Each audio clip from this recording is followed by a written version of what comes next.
আসসালামু আলাইকুম। R.Trick education এবং NU ম্যাথ কেয়ার চ্যানেলের পক্ষ থেকে আমি রিয়াদ একরামুল হাসান আপনাদের আরেকটি ক্লাসে জানাই স্বাগতম। আজকে আমরা অনার্স চতুর্থ বর্ষের হাইড্রোডাইনামিক্স কোর্সের একটি গুরুত্বপূর্ণ ক্লাস নিয়ে উপস্থিত হয়েছি। আজকের ক্লাসে আমরা যে টপিকটা নিয়ে আলোচনা করব সেটা হচ্ছে অবিচ্ছিন্নতা সমীকরণ।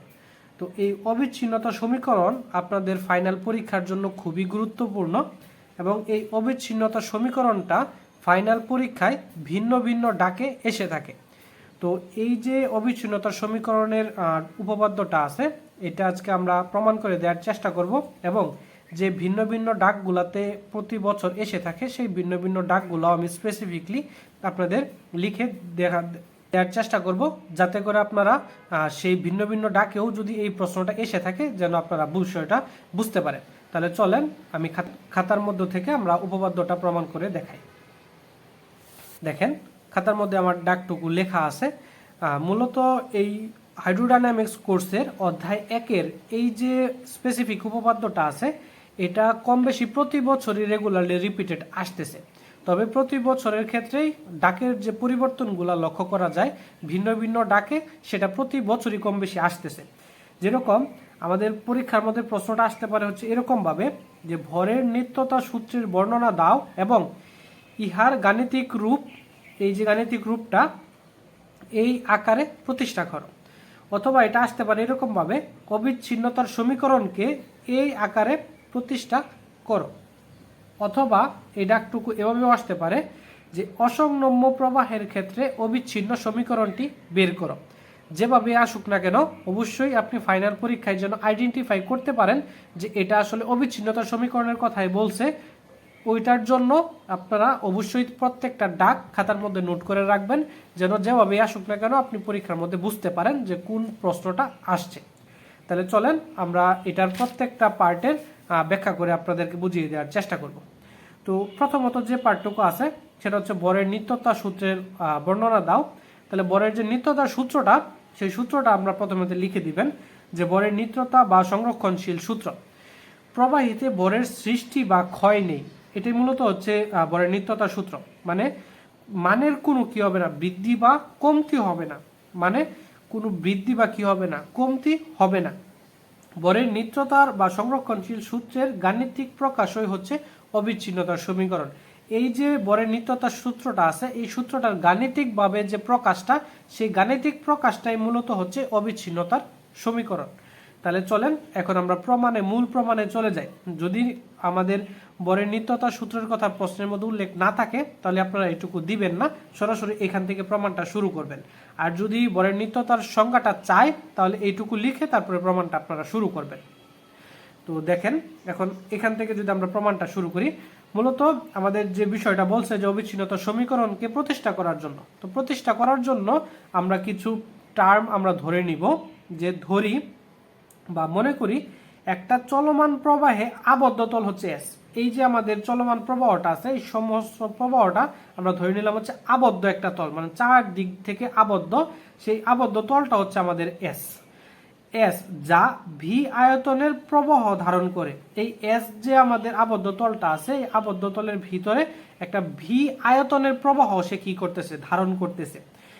এবং বি এর অন্তর্গত টি সময়ে প্রবাহের কোনো বিন্দু, এই যে আমাদের অভ্যন্তরীণ যে আয়তনটা আছে ওই আয়তনের ভিতরে একটা বিন্দু, সেটা হচ্ছে 3 ডাইমেনশনাল স্পেসের একটা বিন্দু, সেটা হচ্ছে এক্স ওয়াই জেড স্থানাঙ্কে।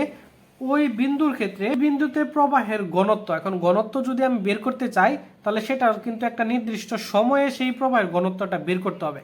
তো যেহেতু আমাদের একটা সময়ের পার্ট আসবে ওই জন্য ঘনত্বের পার্টের মধ্যে ঘনত্ব বের করলে rho is equal to rho x comma y comma z এবং সাথে টি সময়ের একটা পার্ট আসবে। তো এই হচ্ছে আমাদের অভ্যন্তরীণ আলোচনা। তো এটার মধ্যে থেকে এই সমগ্র পার্টের ক্ষেত্রে অবিচ্ছিন্নতা সমীকরণ বের করার জন্য আমরা বিষয়টাকে একটু টুকরো টুকরো করে আমরা খণ্ড করে নিব। এই জন্য আমরা এই রকম একটা ছোট পার্ট, এইটুকু পার্ট নিয়ে আমরা প্রথমে আলোচনা করব। তারপর এই পার্টগুলো থেকে এখানে অসংখ্য এরকম পার্ট আছে, এরকমভাবে অসংখ্য এরকম পার্ট এটার ভিতরে অবস্থান করতেছে। তো এইটা হচ্ছে ওই সমগ্র পার্ট থেকে একটা মাত্র ক্ষুদ্র পার্ট নিয়ে আমরা আলোচনা করতেছি। ওই ক্ষুদ্র পার্টের সমষ্টি বা ওই অসংখ্য ক্ষুদ্র পার্টগুলো মিলে মূলত এই সম্পূর্ণটা হবে। তাই ক্ষুদ্র একটা পার্ট যদি আমরা বের করতে পারি বা ওইটার স্পেসিফিক ব্যাখ্যা যদি আমরা দিতে পারি, তাহলে সমগ্রটা সম্পর্কে একটা আইডিয়া আমরা দিতে পারবো। তাহলে ওইটার জন্য আমরা ধরে নিলাম প্রথমেই যে এখন এস আবদ্ধ তলের একটি তলীয় উপাদান হচ্ছে ডেল এস, মানে এই যে এস আবদ্ধ তলটা আছে এর একটা তলীয় উপাদান ধরে নিলাম হচ্ছে আমরা ডেল এস, এবং এর বহির্মুখী একক অবিলম্ব ভেক্টর হচ্ছে এন ভেক্টর, মানে বাহিরের দিকে অবিলম্ব ভেক্টরটা ধরে নিলাম হচ্ছে আমরা এন ভেক্টর। যদি ডিএস উপাদানে প্রবাহের বেগ কিউ হয়, মানে এই যে ডিএস উপাদানটা, এই উপাদানের মধ্যে যদি বেগ কিউ হয়, সেটা আমরা বেগটা কিউ দিয়ে ডিক্লেয়ার করলাম, তবে বি হতে বাহিরের দিকে পরিমাপকৃত বেগ কিউ এর অবিলম্ব অংশক হবে এন ইন্টু কিউ। মানে যদি বাহিরের দিকে আমরা চিন্তা করি বা পরিমাপ করতে চাই, তখন আমাদের প্রবাহ অবিলম্ব অংশক হবে হচ্ছে এন ইন্টু হচ্ছে কিউ। আর যদি অভ্যন্তরীণ হয়, ভিতরের দিকে হয়, তাহলে হবে একটা মাইনাস। সেটা আপনারা জানেন যে ভিতরের দিকে বললে সেটার আগে একটা মাইনাস আসবে, যদি বাহিরের দিকে বলে তাহলে সেটার আগে কি আমাদের প্লাস আসবে। তাহলে আমাদের বাহিরের দিকে বলছে, তাহলে সেটা হবে এন ইন্টু কিউ। তাহলে দেখি এখন অভ্যন্তরীণের ক্ষেত্রে কি হয়। তাহলে অন্তর্মুখী বা ভিতরের দিকে একক অবিলম্ব ভেক্টর হবে হচ্ছে minus n vector into q. তো এটা হচ্ছে অভ্যন্তরীণের ক্ষেত্রে। তো আসলে বিষয়টা বুঝতে পারছেন। এখন এই অবিলম্ব ভেক্টরগুলো আমরা কেন বের করে রাখলাম, অবিলম্ব ভেক্টরগুলো আসলে কেন বের করে রাখলাম, মূলত আমাদের ওই যে ডিএস উপাদানটা আমরা নিলাম, মানে একটা পার্ট নিয়ে আলোচনা করতেছি, ওই পার্টের ক্ষেত্রে আমাদের প্রবাহের বরটা বের করব। তো ওই পার্টের মধ্যে প্রবাহের বরটা বের করার জন্য আমাদের এই অবিলম্ব ভেক্টরটা লাগবে, এই জন্য আমরা আগে থেকে ডিক্লেয়ার করে দিলাম। তো এখন আমাদের যে মূল কাজে আমরা যাই, সেখানে একক সময়ে ডেল এস দিয়ে অতিক্রম হওয়া প্রবাহের বর, মানে ওই যে ক্ষুদ্র জায়গা ও বা ক্ষুদ্র স্পেস বা ক্ষুদ্র যে পার্টটুকু আছে ডেল এস, সেই ক্ষুদ্র পার্টের জন্য আমাদের প্রবাহের বরটা বের করব। প্রবাহের বর বের করার যে সূত্রটা হচ্ছে এরকম যে ঘনত্ব ইন্টু একক অবিলম্ব ভেক্টর। এখন একক অবিলম্ব ভেক্টরটা আমাদের ডিপেন্ড করবে হচ্ছে আমাদের কোন প্রবাহের বরটা বের করতেছি, মানে অভ্যন্তরীণ প্রবাহ নাকি বাহিরের দিকে। যেহেতু আমাদের ভিতরের পার্টের মানটা আমাদের লাগবে, তা আমাদের অভ্যন্তরীণ বা ভিতরের বা অন্তর্মুখী বা ভিতরের পার্টটুকুর জন্য আমাদের অবিলম্ব ভেক্টরটা লাগবে। তো ভিতরের পার্টের অবিলম্ব ভেক্টরের আগে কি আসবে, একটা মাইনাস আসবে। তাহলে এটার ক্ষেত্রে আমাদের ভিতরের অবিলম্ব ভেক্টরের জন্য একটা মাইনাস আসবে, ঘনত্বর জন্য আমরা রো দিলাম, এবং ইন্টু গুণাকারে আছে হচ্ছে ওই তলীয় উপাদানের মান, মানে যে তলীয় উপাদানের জন্য আমি মানটা বের করতেছি। এখন আমি কোন তলীয় উপাদান, আমি প্রথমে ডিক্লেয়ার করছি যে একটা ডিএস এর জন্য আমরা একটা ডিএস একটা উপাদান আমরা নিছি, ওই ডিএস এর জন্য মূলত বের করতেছি। তাহলে ওই ডিএস এর মানটা কি হবে, গুণ হবে। তাহলে ঘনত্ব ইন্টু একক অবিলম্ব ভেক্টর মাত্র বের করছি minus n into q into সাথে হচ্ছে ওই তলীয় উপাদানের মান, আমাদের ওই তলীয় উপাদানটা কি ডেল এস, ওইটা আমরা কি করলাম, গুণ করলাম। আর এটা কি আমাদের একক সময়ে, মানে ক্ষুদ্র ওই একটা নির্দিষ্ট পার্টের জন্য। এখন আমাদের তো সমগ্রটা লাগবে, তাই এই ক্ষুদ্র পার্টের জন্য যদি এইটুকু হয়, তাহলে সমগ্র পার্টের জন্য কি হবে দেখেন।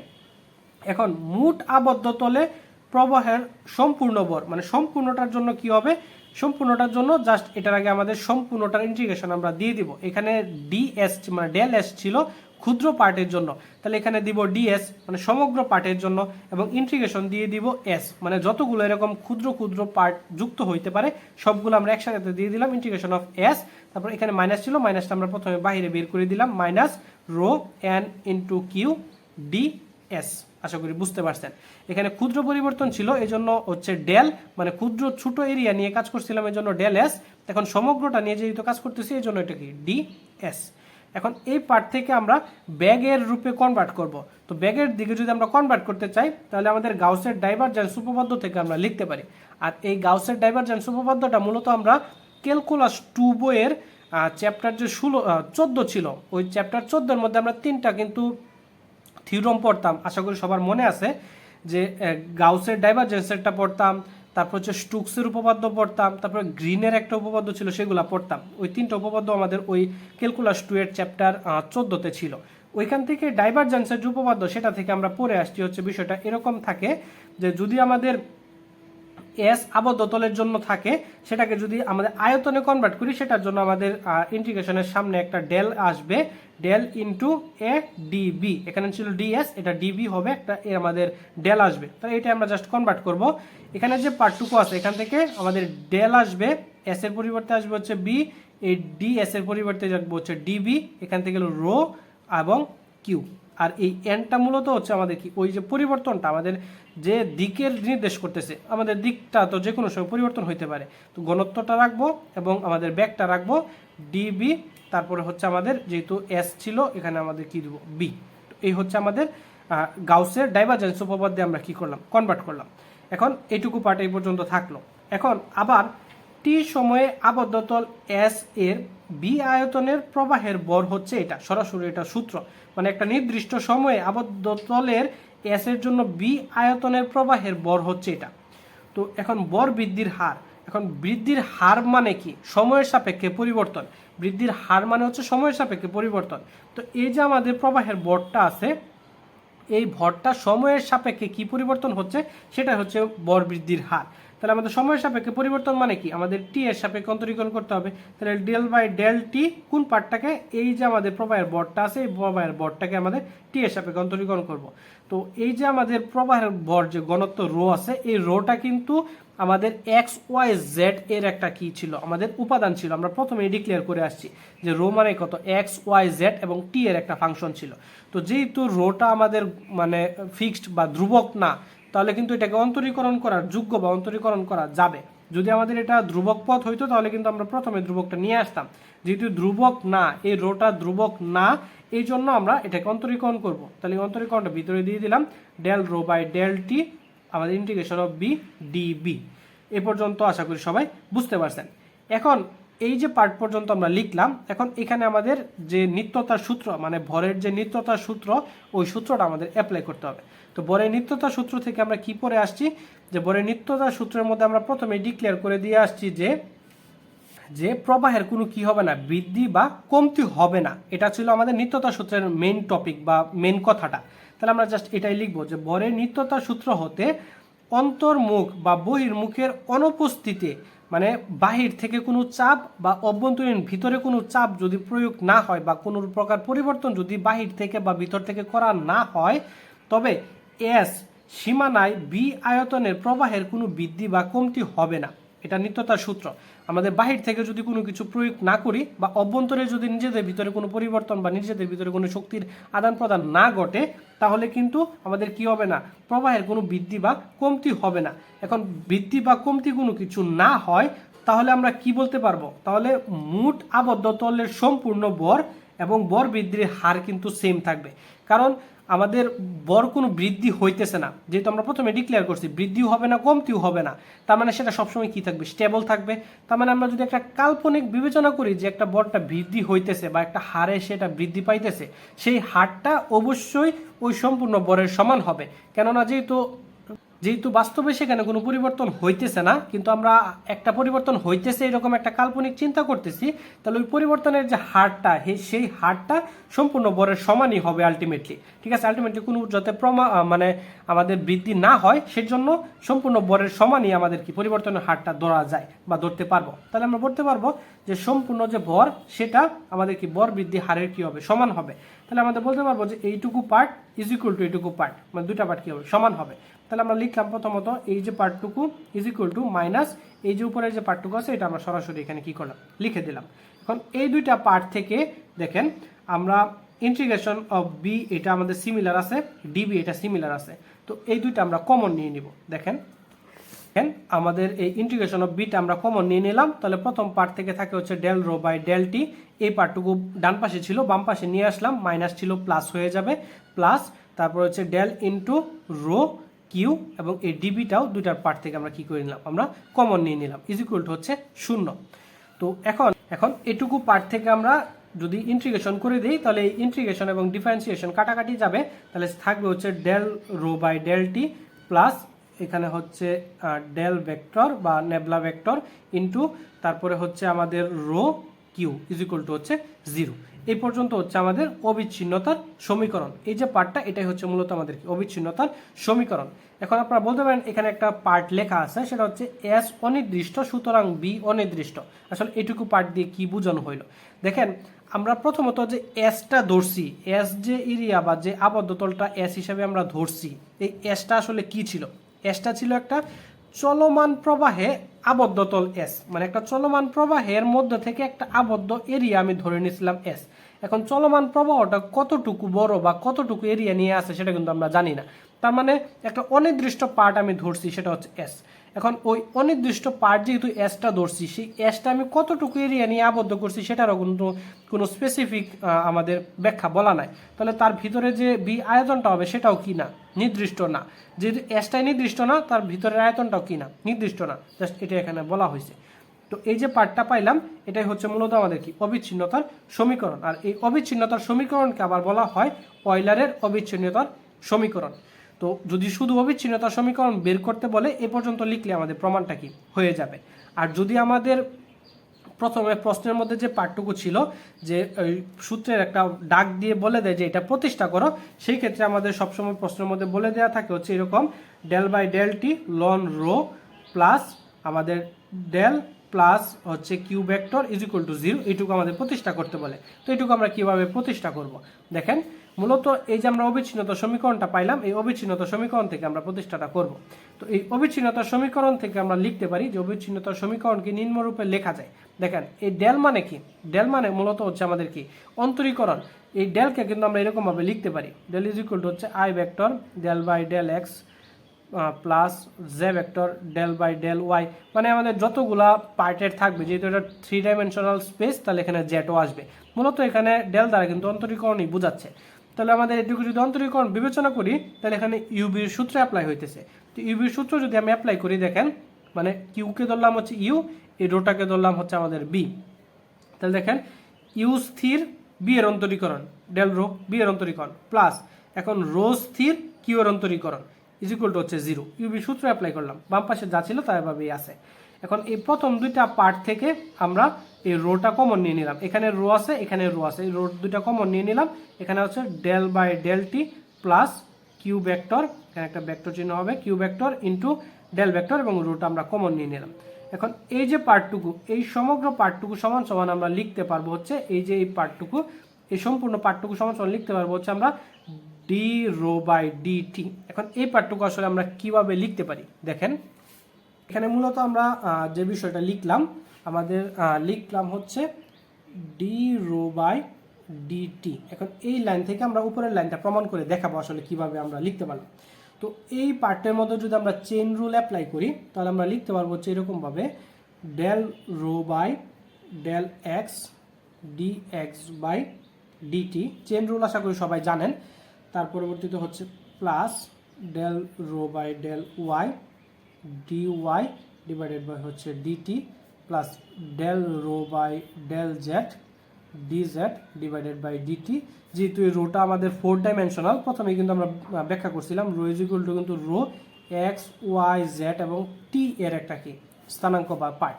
তো এক্স ওয়াই জেড লিখলাম, তাহলে টি এর জন্য আমাদের আবার লিখতে হবে প্লাস ডেল রো বাই আমাদের ডেল টি ইন্টু হচ্ছে ডিটি বাই ডিটি। ওকে, তো এখন এটুকু পার্ট থেকে আমরা ক্যালকুলেশন করব। প্রথমত আমাদের ডি রো বাই ডিটি এভাবেই থাকবে। এই সবার শেষের যে পার্টটা, এই সবার শেষের পার্ট থেকে এই ডিটি ডিটি কাটাকাটি যায়, তাহলে থাকে হচ্ছে আমাদের del rho by del t plus এখন এই যে আমাদের এক্স ওয়াই জেড তিনটা পার্ট আমাদের এখানে আছে, এই তিনটা পার্ট থেকে আমরা বিষয়টাকে এরকমভাবে লিখতে পারি। দেখেন আমি লিখতেছি, তারপরে ব্যাখ্যা করব। I vector q x plus j vector q y plus k vector q z into i vector del by del x, তারপরে হচ্ছে plus j vector del by del y plus k vector del by del z bracket, এবং এই ব্র্যাকেটের বাহিরে হচ্ছে আমাদের rho. দেখেন এই পার্টটুকু আসলে আমরা কিভাবে লিখতে পারি। আমরা মূলত এই ডেল এক্স বাই যে ডেল টি বা del y by del t, del z by del t, এই পার্টগুলোকে আমরা মান হিসাবে ধরে নিছি। কি ধরছি? Q x is equal to ধরছি হচ্ছে আমাদের d x by dt, q y সমান সমান ধরছি হচ্ছে আমাদের ডি ওয়াই বাই ডিটি, আমাদের কিউ জেড সমান সমান ধরছি হচ্ছে ডি জেড বাই ডিটি। এই তিনটা পার্ট আমরা জাস্ট ধরে নিলাম। তো এই তিনটা পার্ট যদি ধরে নেই তাহলে আমরা দেখেন এখন এই পার্টটুকু লিখতে পারি কিভাবে। দেখেন আমরা যদি এটাকে আর গুণ করে দেই তাহলে এইটুকু পার্টের পরিবর্তে কিন্তু আলটিমেটলি আমাদের ডি এক্স বাই ডিটি লেখা যায়, ডি এক্স বাই ডিটি। তো এই ডি এক্স বাই ডিটির সাথে আমাদের এখানে আবার গুণ হবে হচ্ছে ডেল, এই রোটা গুণ আকারে আছে মানে del rho by del x. আয়ের পার্টির সাথে আয়ের পার্টি শুধু গুণ হবে, তখন আমরা লিখতে পারবো কি del rho by del x into এটুকুর পরিবর্তে ডি এক্স বাই ডিটি। তার মানে এই পার্টটুকু আমি আবার ফেরত পাইতেছি। তার মানে এই পার্টটুকুর এই যে তিনটা পার্ট, এই তিনটা পার্টের পরিবর্তে এইভাবে আমি মানগুলো কি করতে পারবো, লিখতে পারবো। তো এখন del rho by del t plus এখন এইটুকু পার্টকে আমরা সমগ্র পার্টকে আলটিমেটলি লিখতে পারবো হচ্ছে কিউ। এই সমগ্র পার্টকে আমরা কিউ লিখতে পারবো কিউ, তাহলে দিলাম হচ্ছে একটা কিউ ভেক্টর, কারণ এখানে সবগুলাই কিউ এর পার্ট আছে, তো আমি সমগ্রটাকে একসাথে লিখে ফেললাম হচ্ছে কিউ। তো এটাও ধরে নিতে পারেন যে এইটুকু পার্ট ইজ ইকুয়াল টু ধরে নিলাম কিউ। তারপর হচ্ছে ইনটু এটুকু পার্টকে আমরা কিন্তু বলতে পারবো হচ্ছে ডেল, কারণ ডেল ভেক্টর সমান সমান আমরা জানি হচ্ছে del by del x, del by del y, del by del z into সাথে গুণাকারে আছে কত রো। দেখেন এই যে পার্টটুকু আমরা পাইলাম, মূলত এই পার্টের পরিবর্তেই আমরা এই ডেল রো বাই ডেল টিটা আমরা লিখছি এবং এইটুকু থেকে আমরা এইটুকু প্রমাণ করতে পারছি। তাহলে আমাদের এই যে del by del t plus আমাদের কিউ ভেক্টর ডেল ইন্টু হচ্ছে আমাদের রো, এটুকুর পরিবর্তে মূলত আমরা এটুকু লিখতে পারি। দেখেন এখানে কিন্তু আমাদের রোটা এখানে সরাসরি লেখা আছে, ওইখানে কিন্তু কমন নিয়ে প্রথমে দেয়া আছে। এই রোটা শুধুমাত্র এটার সাথে গুণ দেওয়া আছে এবং এই রোটা এখানে সরাসরি দেওয়া আছে, আর ওইখানে দুইটার মধ্যে থেকেই কমন নেওয়া ছিল, এই জন্য এখানে রোটা নাই। তো এটুকুর পরিবর্তে মূলত আমাদের ওই del rho by del t এইটুকু পার্ট আমরা লিখতে পারি।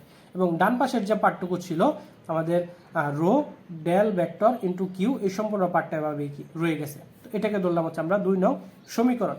এখন এই 2 নং সমীকরণকে আমরা 1 বাই রো দ্বারা গুণ করে দিব। তো 1 বাই রো দ্বারা যদি গুণ করি তো প্রথম পার্টে আসবে হচ্ছে 1 বাই রো, এখানে 1 বাই রো দ্বারা গুণ করলে এই রো এবং 1 বাই রো কাটাকাটি যাবে, শুধুমাত্র থাকবে হচ্ছে del into q is equal to 0। তো এখন এটুকু পার্টকে আমরা সরাসরি আমাদের যে ডিফারেন্সিয়েশনের সূত্র এটা অ্যাপ্লাই করতে পারি। আমরা জানি কত টি এর সাপেক্ষে যদি অন্তরীকরণ করি এটা লন এক্স মানে কত 1 বাই এক্স, কিন্তু এটা তো এক্স না, তাহলে ডি এক্স বাই ডিটি, মানে আমাদের রো যদি করি তাহলে 1 by rho d rho by dt, just আমাদের সরাসরি সূত্র প্লাস আমাদের হচ্ছে del into q is equal to 0। এটা হচ্ছে 3 নং সমীকরণ। আর ম্যাক্সিমাম প্রশ্নের মধ্যে আমাদের এই পর্যন্ত কি প্রমাণ করতে বলা হয়, এই পর্যন্ত প্রমাণ করতে বললে জাস্ট এই পর্যন্ত লিখে আনসারটা দিয়ে দিলে আপনাদের প্রমাণটা কি হয়ে যাবে। এর পরবর্তীতেও আমাদের বেশ কিছুবার আমাদের আসছে যে অসংনম্য প্রবাহের ক্ষেত্রে আমাদের অবিচ্ছিন্নতা সমীকরণটা বের করো। তো এই পর্যন্ত লেখার পর আমাদের অসংনম্য প্রবাহের জন্য লিখতে হবে। তো দেখেন, তো প্রশ্নের মধ্যে যদি অসংনম্য প্রবাহের কথা উল্লেখ করা থাকে তাহলে আরও আমাদের একটু ব্যাখ্যা করতে হবে। তো অসংনম্য প্রবাহ মূলত দুইভাবে আমাদের সংগঠিত হয়, একটা হচ্ছে আমাদের ঘনত্বের ক্ষেত্রে আর একটা হচ্ছে বিভব ফাংশনের ক্ষেত্রে। তো ঘনত্বের ক্ষেত্রে কি বিষয়টা হয় যে একটি সমসত্ব অসংনম্য প্রবাহের ক্ষেত্রে প্রবাহের সর্বত্র ঘনত্ব রো হচ্ছে ধ্রুবক। আমাদের অসংনম্য প্রবাহের ক্ষেত্রে সবসময় ঘনত্ব যে রোটা থাকে সেটা হচ্ছে ধ্রুবক। তার মানে কি del rho by del t is equal to সর্বদা কি হবে আমাদের শূন্য হবে। তার মানে এটা যদি 2 নং সমীকরণে বসাই তাহলে 2 নং সমীকরণের ডান পাশে জাস্ট এখানে del rho by del t plus এই পার্টটুকু ছিল, তার মানে প্রথম পার্টটুকু 0 হয়ে গেছে, শুধু এই পার্টটুকু আছে। এখন রোটা যেহেতু আমাদের ধ্রুবক, তো ধ্রুবক পদটা যদি আমি ডান পাশে পাঠিয়ে দিই গুণ আকারে ছিল ভাগ হয়ে গেছে, তো শূন্য এর সাথে আমার ধ্রুবক পদ ভাগ হলে আলটিমেটলি শূন্যই হবে। তার মানে এইটুকু আমরা পাইলাম, এটুকু ধরলাম হচ্ছে আমরা 4 নং সমীকরণ। আর এটাকে আমরা এভাবে ব্যাখ্যা করে লিখতে পারি, কারণ আমাদের ডেল এর মান জানি হচ্ছে del by del x, del by del y, del by del z এবং কিউ এর মান আমরা জানি হচ্ছে ইউ বি ডব্লিউ, আমরা যদি বিবেচনা করি আর কি। ওকে, তো এইটাকে আমরা ভেঙে এভাবে লিখতে পারবো, আপনারা এই পর্যন্ত লিখলেও কি চলবে। এখন এই অসংনম্য প্রবাহ আবার আমাদের বিভব শ্রেণীর জন্য হইতে পারে। আমরা লিখবো যে যদি সমসত্ব অসংনম্য প্রবাহটি বিভব শ্রেণীর হয়, যদি বিভব শ্রেণীর হয় তবে সেখানে একটি ব্যাক বিভব ফাই বিদ্যমান থাকবে। এটার ক্ষেত্রে সরাসরি সূত্র হচ্ছে এটা কিউ ইজ ইকুয়াল টু, তখন যে ব্যাক বিভবটা থাকবে সেটা কিউ ইজ ইকুয়াল টু আমাদের মাইনাস ডেল ইন্টু হচ্ছে ফাই। তো এই যে পার্টটা এটা আমরা এখন 4 নং সমীকরণে বসাই দেবো। তো 4 নং হতে 4 নং এই কিউ এর পরিবর্তে এই কিউ এর মানটা আমরা বসাবো কি ডেল ইন্টু এই কিউ এর মানটা বসাইলাম। এখন যদি এই ডেল দ্বারা গুণ করে দেই তো ডেল ডেল হচ্ছে ডেল স্কোয়ার, তো এই মাইনাসটা যদি আমি ডেল স্কোয়ারের আগে দেই তাহলে আলটিমেটলি প্লাসই হয়ে যাবে, এই জন্য আমরা এখানে আর প্লাস দেই নাই, কারণ অটোমেটিকলি আমাদের মাইনাসের উপর স্কোয়ার থাকলে সেটা প্লাস হয়ে যাবে। তো del del del square into হচ্ছে 5 ইজ ইকুয়াল টু হচ্ছে 0। আমাদের প্রশ্নের মধ্যে সরাসরি এটা দিয়েও প্রমাণ চাইতে পারে, বা আমাদের অসংলম্ব প্রবাহ বললে আপনাদের এই পর্যন্ত লিখলে আমাদের কি প্রমাণটা হয়ে যাবে। বা এটাকে আমরা আবার এইটুকু আকারে ব্যাখ্যা করতে পারি, কারণ ডেল মানে হচ্ছে del by del x, del by del y, del by del z, সাথে ফাই আছে এই জন্য সবগুলোর সাথে ফাই। যেহেতু ডেল স্কোয়ার আছে এই জন্য del square by del x square, del square by del y square, del square by del z square is equal to হচ্ছে 0। আর এটাকে মূলত ল্যাপ্লাসের সমীকরণ। যদি অসংলম্ব প্রবাহের কথা প্রশ্নের মধ্যে বলে এই পর্যন্ত আপনাদের আনসারটা কি করতে হবে। আশা করি আপনারা বিষয়টা বুঝতে পারছেন। তো এই ছিল আজকের ক্লাস। পরবর্তী ক্লাসে আমরা অন্য আরেকটা টপিক নিয়ে আলোচনা করার চেষ্টা করব। ধন্যবাদ।